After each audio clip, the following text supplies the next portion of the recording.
అందరికీ నమస్కారం. ఈరోజు మనం ఒక ప్రయాణం గురించి మాట్లాడుకుందాం. అయితే ఇది మనం బయట ప్రపంచంలో చేసే ప్రయాణం కాదు, మన లోపలికి, మన అంతరంగంలోకి చేసే ఒక అద్భుతమైన ప్రయాణం. ది ఎఫెల్జెన్స్ ఆఫ్ ది సోల్ అనే గ్రంథం ఆధారంగా మన అసలైన ఆధ్యాత్మిక గుర్తింపు ఏంటో అర్థం చేసుకునే ప్రయత్నం చేద్దాం. సరే, మరి ఈ ప్రయాణాన్ని మొదలుపెడదామా? ముందుగా ఒక చాలా సింపుల్ కాని చాలా లోతైన ప్రశ్నతో మొదలుపెడదాం. మనం రోజూ చూసే ఈ శరీరముంది కదా, మనం చేసే పనులు, మన ఆలోచనలు, వీటన్నింటినీ నడిపించే ఆ శక్తి ఏంటి? అసలు ఈ శరీరమనే వాహనానికి డ్రైవరెవరు? ఈ ప్రశ్నకు సమాధానం వెతకడమే మన ఈ అన్వేషణకు మొదటి అడుగు. ఇక్కడే మన ప్రయాణంలో మొదటి దశ మొదలవుతుంది. అదేంటంటే ఆత్మ అనే ఒక వాస్తవాన్ని గుర్తించడం. మన అసలైన గుర్తింపు ఈ కంటికి కనిపించే శరీరం కాదు, దాని లోపల ఉన్న చైతన్యమే అని తెలుసుకోవడం. మనం చూస్తున్న ఈ మూల గ్రంథం ప్రకారం ఇందాక మనం వేసుకున్న ప్రశ్నకు సమాధానం చాలా క్లియర్గా ఉంది. ఈ శరీరాన్ని నడిపించేది ఆత్మ. అది మనల్ని మనంగా నిలబెట్టే ఒక చైతన్యవంతమైన శక్తి. నిజానికి ఈ జీవశక్తి అనే కాన్సెప్ట్ను ప్రపంచవ్యాప్తంగా అందరూ ఏదో ఒక రూపంలో అంగీకరిస్తారు. ఇప్పుడు చూడండి, ఇక్కడ చాలా ఆసక్తికరమైన విషయం ఏంటంటే, ఈ ఆత్మ అనే భావన కేవలం మన సంస్కృతికో, ఒక మతానికో సంబంధించింది కాదు. ఇది యూనివర్సల్. సంస్కృతంలో ఆత్మ అంటారు, ఇస్లామిక్ సంప్రదాయంలో రూహ్ అంటారు, ఇంగ్లీష్లో సోల్ అంటారు. అంటే పేర్లు వేరేనా సరే, అన్నీ చెప్పేది మాత్రం ఒకే విషయం గురించి: మన నిజస్వరూపం, మన అంతర్గత అస్తిత్వం. సరే, ఆత్మ ఉందని ఒప్పుకున్నాక వెంటనే మనకొక ప్రశ్న వస్తుంది. దాని అసలు రూపమేంటి? దాని స్వభావం ఎలాంటిది? మరి దాని గురించి ఈ గ్రంథం ఏం చెప్తోందో ఇప్పుడు చూద్దాం. ఈ గ్రంథంలో ఆత్మని ఎలా వర్ణించారంటే, ఒక చైతన్యమున్న జ్యోతిలాగా. దానికి రూపం లేది, అందుకే నిరాకారం అన్నారు. అది ఎక్కడుంటుందంటే మన నుదుటి మధ్యలో, అంటే భృకుటి స్థానంలో ఉంటుందని చెప్తారు. మన శాస్త్రాల్లో దీన్ని బ్రహ్మస్వరూపంగా, అంటే పరమాత్మ యొక్క ఒక చిన్న అంశంగా, ఒక కాంతి బిందువుగా కూడా చెప్పారు. సరే, ఇదంతా థియరీ పరంగా బానే ఉంది. ఆత్మ అంటే ఒక జ్యోతి అని అర్థం చేసుకున్నాం. కాని దీన్ని అనుభవంలోకి తెచ్చుకోవడమేలా? ఆ అనుభూతిని పొందాలంటే ఏం చేయాలి? ఆ మార్గమేంటో ఇప్పుడు చూద్దాం. దీన్నే పురుషార్థం అంటారన్నమాట. అంటే మనం స్పృహతో చేసే ప్రయత్నం. ఇందులో 3 సింపుల్ స్టెప్స్ ఉన్నాయి. చూడండి, ఫస్ట్ది సంకల్పం.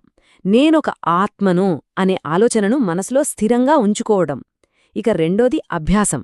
నడుస్తున్నా, పనిచేస్తున్నా, ఏ పనిచేస్తున్నా సరే ఈ స్పృహను మర్చిపోకుండా ఉండటం. ఇది కంటిన్యూగా ప్రాక్టీస్ చేస్తే చివరికి అశరీర స్థితి, అంటే శరీరం లేనట్టుగా ఫీలయ్యే అనుభవం కలుగుతుంది. అయితే ఇక్కడ మనం గుర్తుపెట్టుకోవాల్సిన ఒక ముఖ్యమైన విషయమేంటంటే, ఇది ఒక్క రోజులోనో క్షణంలోనో వచ్చే అనుభవం కాదు. దీనికి చాలా ఓపిక, కన్సిస్టెంట్గా ప్రాక్టీస్ చేయడం చాలా అవసరం. ఇదొక లాంగ్ టర్మ్ ప్రాక్టీస్ అన్నమాట. ఆత్మ గురించి తెలుసుకున్నాక మనం ఒక హయ్యర్ పవర్తో, అంటే ఒక ఉన్నతమైన శక్తితో కనెక్ట్ అవ్వచ్చు. మరి ఆ శక్తి ఎక్కడ్నుంచి వస్తుంది? ఆ కనెక్షన్ ఎలా ఏర్పడుతుంది? ఇప్పుడు చూద్దాం. ఆ ఆత్మస్వరూపాన్ని నిజంగా అనుభూతి చెందాలంటే దానికొక స్పిరిచువల్ పవర్ కావాలి. మరి ఆ పవర్ ఎక్కడ్నుంచొస్తుంది?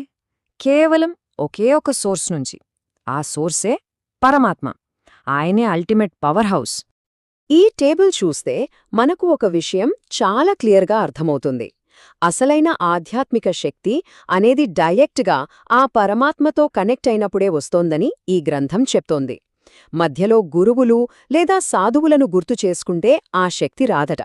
కేవలం పరమాత్మను స్మరించినప్పుడే ఆ పవర్ వస్తోందని ఇది స్పష్టం చేస్తోంది. ఈ డైరెక్ట్ కనెక్షన్ ఎంత ముఖ్యమో మన పాత గ్రంథాలు కూడా చెప్తున్నాయి. ముఖ్యంగా భగవద్గీతలో దీని గురించి చాలా స్పష్టంగా ఉంది. గీతలో చాలా స్పష్టంగా చెప్పబడింది, నీవు దేహం యొక్క సర్వ సంబంధాలు మర్చిపోయి ఆత్మస్వరూపంలో ఉండి పరమాత్మనైన నన్ను జ్ఞాపకం చేస్తే నేను నీ సర్వ పాపాలను నశింపచేస్తాను. చూడండి, ఎంత పవర్ఫుల్ వాక్యమో! క్లియర్గా ఉంది కదా. శుద్ధి కావాలంటే డైరెక్ట్ కనెక్షనే మార్గమని. సరే, ఇంత కష్టపడి ఈ మార్గంలో నడిస్తే చివరికి ఏం జరుగుతుంది? ఎలాంటి పరివర్తన వస్తుంది? ఆ ఫలితాలు ఎలా ఉంటాయో చూద్దాం. ఈ ప్రయాణం మనల్ని ఎక్కడికి తీసుకెళ్తుంది? ఈ అభ్యాసం వల్ల కలిగే లాభాలు చూడండి.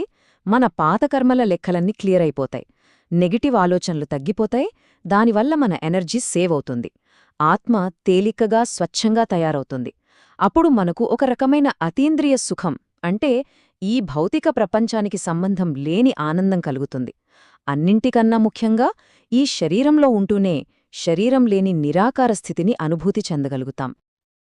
మొత్తం ఈ విశ్లేషణ తర్వాత మనందరం మనల్ని మనం వేసుకోవాల్సిన ప్రశ్న ఇది: మన నిజ స్వరూపాన్ని ఎప్పుడైనా అనుభూతి చెందగలిగామా? ఈ ప్రశ్నతోనే ఈరోజుకి ముగిద్దాం. ఆలోచించండి.